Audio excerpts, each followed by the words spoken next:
एक पक्षी था जो रेगिस्तान में रहता था, बहुत बीमार। कोई पंख नहीं, खाने पीने के लिए कुछ नहीं, रहने के लिए कोई आश्रय नहीं था। एक दिन एक कबूतर उधर से गुजर रहा था। उस बीमार और दुखी पक्षी ने कबूतर को रोका और पूछा, तुम कहाँ जा रहे हो? उसने उत्तर दिया, मैं स्वर्ग जा रहा हूं। बीमार पक्षी ने कहा, कृपया मेरे लिए पता करें, मेरी पीड़ा कब तक समाप्त हो जाएगी? कबूतर ने कहा, निश्चित ही मैं पता करूंगा। कबूतर ने इतना कहकर बीमार पक्षी से विदा ली। कबूतर स्वर्ग पहुंचा और प्रवेश द्वार पर देवदूत को बीमार पक्षी का संदेश दिया। देवदूत ने कहा, पक्षी के जीवन में अगले 7 वर्ष तक इसी तरह कष्ट लिखा हुआ है। उसे ऐसे ही 7 वर्ष तक कष्ट भोगना पड़ेगा। तब तक उसके जीवन में कोई खुशी नहीं है। कबूतर ने कहा, जब बीमार पक्षी यह सुनेगा तो वो निराश हो जाएगा। क्या आप इसके लिए कोई उपाय बता सकते हैं?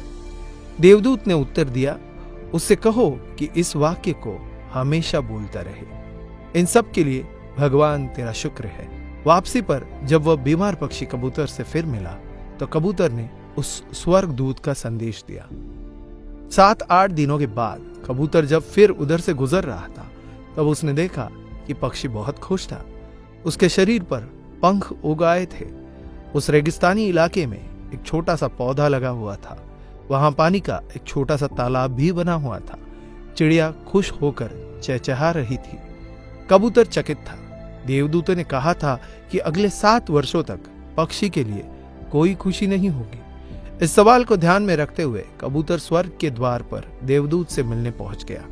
कबूतर ने देवदूत से अपने मन में उठते हुए सवाल को समाधान करने के लिए पूछा तो देवदूत ने उत्तर दिया, हाँ, यह सच है कि पक्षी की जिंदगी में 7 साल तक कोई खुशी नहीं लिखी थी, लेकिन क्योंकि पक्षी हर स्थिति में इन सब के लिए भगवान तेरा शुक्र है बोल रहा था और भगवान का शुक्र कर रहा था, इस कारण उसका जीवन बदल गया। जब पक्षी गर्म रेत पर गिर गया तो उसने कहा, इन सब के लिए भगवान तेरा लाख लाख शुक्र है। जब यह उड़ नहीं सकता था तो उसने कहा, इन सब के लिए भगवान तेरा लाख लाख शुक्र है। तब उसे प्यास लगी और आसपास पानी नहीं था तो उसने कहा, इन सब के लिए भगवान तेरा शुक्र है। जो भी स्थिति हो, पक्षी दोहराता रहा, इन सब के लिए भगवान तेरा शुक्र है। और इसलिए 7 साल 7 दिनों में समाप्त हो गए। जब मैंने यह कहानी सुनी तो मैंने अपने जीवन को महसूस करने, सोचने, स्वीकार करने और देखने के तरीके में एक जबरदस्त बदलाव महसूस किया। मैंने अपने जीवन में इसको अपना लिया। इन सब के लिए भगवान तेरा शुक्र है। इसने मुझे मेरे विचारों को मेरे जीवन में बदलाव लाने में मदद की। उदाहरण के लिए, अगर मेरा सिर दर्द कर रहा था तो मुझे लगता है कि मेरा बाकी शरीर पूरी तरह से ठीक और स्वस्थ है और मैं कहता हूं, इन सब के लिए भगवान तेरा शुक्र है। और मुझे लगता है कि सिर दर्द मुझे बिल्कुल परेशान नहीं करता। इस भगवान के शुक्राने का मेरे जीवन पर वास्तव में गहरा प्रभाव पड़ा। मुझे लगने लगा कि मैं कितना धन्य हूं, मैं कितना खुश हूं, जीवन कितना अच्छा है।